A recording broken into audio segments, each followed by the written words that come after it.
రవి గారు కాసేపు ఎంటర్టైన్మెంట్ అంటే ఎంటర్టైన్మెంట్ అనాలా అనకూడదా కూడా తెలియదు ఈ డిస్కషన్కి సంబంధించి. నాగవంశీ గారు, ప్రముఖ ప్రొడ్యూసర్ నాగవంశీ గారు మీడియా మీద దాదాపుగా చిందులు తొక్కారు.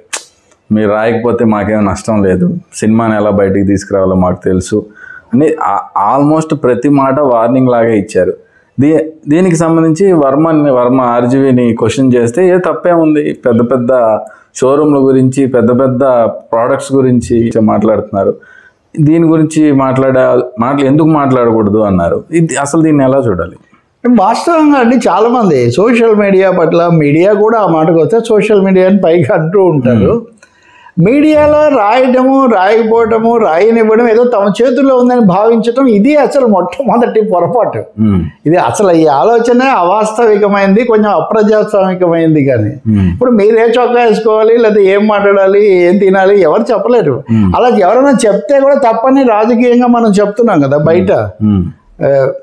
భారత రాజ్యాంగం అండి అన్ని దేశాల్లో ప్రజాస్వామ్యం అందరికీ హక్కులు ఇస్తుంది. సోషల్ మీడియా లేదా మీడియా ఈ మొబైల్స్లో కూడా మాట్లాడేది ఇంత వచ్చిన తర్వాత దీన్ని ఎవరు ఆపుతారు? నిజానికి నాగవంశీకి ఆయన మంచి నిర్మాత, ఇప్పుడు ఆయన సినిమా మ్యాడ్ స్క్వేర్ అది బాగా ఆడుతుంది కాబట్టి ఆయన అలా మాట్లాడారు. ఆడకపోతే ఆయన భిన్నంగా మాట్లాడి ఉండేవాడు. అది కూడా మనం గుర్తించాలి. దీనివల్ల ప్రభావం ఏం లేదని కూడా చెప్తూ మరి ఎందుకు అంత అసహనం? ఇప్పుడు 1000 పూలు వికసించలే అన్నట్టుగా అనేక మంది రాస్తారు. దాంట్లో తప్పులు కూడా ఉండొచ్చు. ఈ మధ్య హద్దు పద్దు లేకుండా హద్దు ఎవరు నిర్ణయిస్తారు? ఇప్పుడు ఇది వరకు పెట్టిన పత్రికలకు, లేదా అదానీ గారి మీడియా సామ్రాజ్యానికి, లేకపోతే రాయిటర్స్ సంస్థకు, లేదా CNN, IBI ఎవరు నిర్ణయించారు? వాళ్ళు ఏం వార్తలు వస్తాయో పొద్దున్నే మనం అనుకునేవే వాళ్ళు చెప్తున్నారు. కాబట్టి ఇక్కడ వీళ్ళు ఏది తేలిగ్గా కనిపిస్తున్నారు. వీళ్ళలో కొంతమంది ఏదైనా చేసి ఉండొచ్చు, వాళ్ళకి చేదు అనుభవాలు ఉంటే ఉండొచ్చు. వాళ్ళ బ్లాక్ మైలింగ్ ఎక్కువైపోయింది. బ్లాక్ మైలింగ్ అని ఎప్పుడు మీడియాలో బ్లాక్ మైలింగ్ అనేది మీడియాకే పరిమితం కాదు. మీడియా వాళ్ళు కాని వాళ్ళు కూడా బ్లాక్ మెయిల్ చేస్తుంటారు. నేరస్థ అసాంఘిక ధోరణులు, అవాంఛనీయమైన ధోరణులు ఎప్పుడు ఉంటాయి. అది ఎవరికైనా ఉంటే దాన్ని మీరు స్పెసిఫిక్గా చెప్పాలి, కానీ ఎవరి మీద కొంత ఉందని. రెండవది, మేము ఎంతో కష్టపడి తీస్తాము, కోట్లు ఖర్చు పెడతాము మీరు అన్నారు. అయితే ఏం చేయమంటారు? టాటా నానో కారు వచ్చినప్పుడు ₹1,00,000 కారు అని మొత్తం మోగించారు. దానికోసం బెంగాల్లో బుద్ధదేవ్ భట్టాచార్య ప్రభుత్వం కూడా అక్కడ పెట్టాలా వద్దా, సింగూరు సమస్య, చాలా సమస్యలు ఎదుర్కొంది. నానో కారు ఏం సక్సెస్ కాలేదు. దాని మీద ఎవరు మాట్లాడారు? అంటే టాటా ఇంత కష్టపడ్డాడు లేదా అని కుదరదు కదా. రామ్ గోపాల్ వర్మ అదే మొదటిసారి అన్నాడు. ఆయన ఏమనంటే, చాలా ఖరీదైన వస్తువులు, లేకపోతే ఒక స్థలం బాగుందా లేదా, మ్యూజియం చూడాలా వద్దా, ఆ హోటల్లో బాగుందా లేదా, ఇలాంటివన్నీ సోషల్ మీడియాలో రివ్యూస్ అనేవి కింద ఉంటాయి. రివ్యూ అనేది ఇప్పుడు సినిమాకు పరిమితం కాదు. నాగవంశీ లాంటి వాళ్ళు తెలుసుకోవాల్సింది ఏంటంటే, everyday life, every moment, every person, every aspect is reviewed by people at large.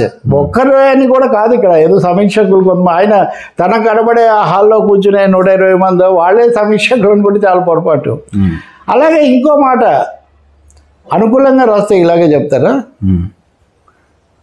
చాలామంది అంతే మీడియా స్పెక్యులేషన్ వద్దంటారు. అదే ప్రమోద్ చాలా గొప్పవాడు అని నేను రాస్తానంటే మీకేం అభ్యంతరం ఉండదు, నేను విమర్శ చేస్తేనే మీకు వస్తుంది. కాబట్టి సినిమా అనేది చూసిన వాళ్ళు వాళ్ళ స్పందనను బట్టి, వాళ్ళ ఆలోచనను బట్టి వాళ్ళు రాస్తారు. రాసింది చూసిన వాళ్ళు దాని నిర్ణయం వాళ్ళు తీసుకుంటారు.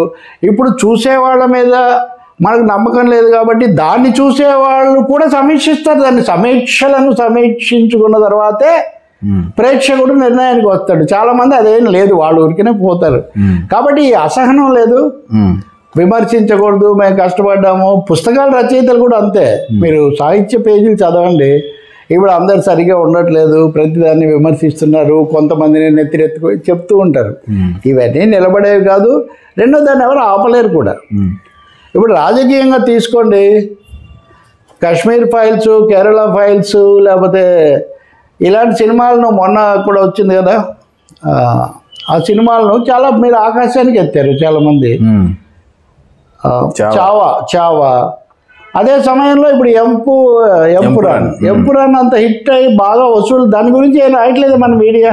ఎందుకు అంటే ఇప్పుడున్న సంఘ పరివారు, ఈ ప్రభుత్వం, వీళ్ళ విధానానికి అవి బాగా అనుకూలంగా ఉన్నాయి. అది అలా రాస్తే రైట్ అయిందా, ఇలా రాస్తే ఇదైందా? కాబట్టి సమీక్షలు రాయడము, వీక్షణ సమీక్షణ నా పుస్తకం పేరు. ఎక్కడైతే వీక్షణ ఉంటుందో అక్కడ సమీక్షణ ఉంటుంది. ఒక మనిషిని చూడగానే వీళ్ళు బాగున్నారా, మృదువుగా ఉన్నారా, లేకపోతే ఇంకో విధంగా ఉన్నారా, పలకరించారా, నవ్వారా, ఇవన్నీ అదే అది సహజ ప్రక్రియ అది. కాకపోతే ఈ మీడియా విస్తరణ వల్ల దానికి అవకాశం వచ్చింది. ఇప్పుడు కాదండి ఈ సమస్య, నేను ఆయనకు చెప్తున్నా. చక్రపాణి సినిమా తీసే రోజుల్లోనే చక్రపాణి సినిమాను సమీక్షిస్తూ ముళ్ళపూడి వెంకటరామన్ రాస్తే అది చక్రపాణికి నచ్చలేదట. సో దాంతో ఆయన కొడవటిగంటి కుటుంబరావు గారిని అడిగి మరీ దాని మీద సమీక్ష రాయించారు. మా పత్రికలో ఒకసారి ఏదో సినిమా మహబూబ్ అనుకుంటా ఓ సమీక్ష రాస్తాం, అది సంతృప్తిగా లేదంటే రెండోసారి మళ్ళీ ఏదో ఒక కోణం ఇంటర్వ్యూనో ఏదో పెట్టి రాస్తాం. ఇది ఒకరోజు ప్రక్రియ కాదు, ఒకరు రాస్తేనో ఇద్దరు రాస్తేనో జరిగేది కాదు. ఇంకొక మాట, సోషల్ మీడియా లేకుండా ఈ సినిమా ప్రపంచాన్ని ఊహించలేము. రాజమౌళి లాంటి వ్యక్తి ఫార్మల్ అడ్వర్టైజ్మెంట్ మీద రాజమౌళి చాలా తక్కువ ఖర్చు పెడతాడు. ఇన్ఫార్మల్గా మీడియా ప్రమోషన్ చాలా ఎక్కువ చేస్తారు. అవునా కదా? సోషల్ మీడియాని కాబట్టి డోంట్ థింక్ మీడియా వాళ్ళందరూ కూడా ఏదో బాధ్యతారహితులు, మనమేదో మీడియా మీద న్యాయమూర్తులం అనుకుంటే అది మనమే జడ్జీలము కాదు, వాళ్ళేమో అక్యూజ్డ్ కాదు. ఇదే నిరంతర ప్రాసెస్ అంతే. వర్మ అన్నట్టుగా 2 కోట్ల రూపాయల కారు మీద భవనం మీద రాస్తుంటే ఈ సినిమా మీద ఎవరంటే వాళ్ళు ఇన్వైట్ చేస్తారు కూడా కదా. అసలు కంప్లైంట్ ప్రతి శాఖలో కంప్లైంట్స్ అండ్ సజెషన్స్ బుక్ అని పెడతారు. సినిమా వాళ్ళు అట్లాంటి బుక్ ఒకటి పెడితే తెలుస్తుంది అప్పుడు ఎంతమంది.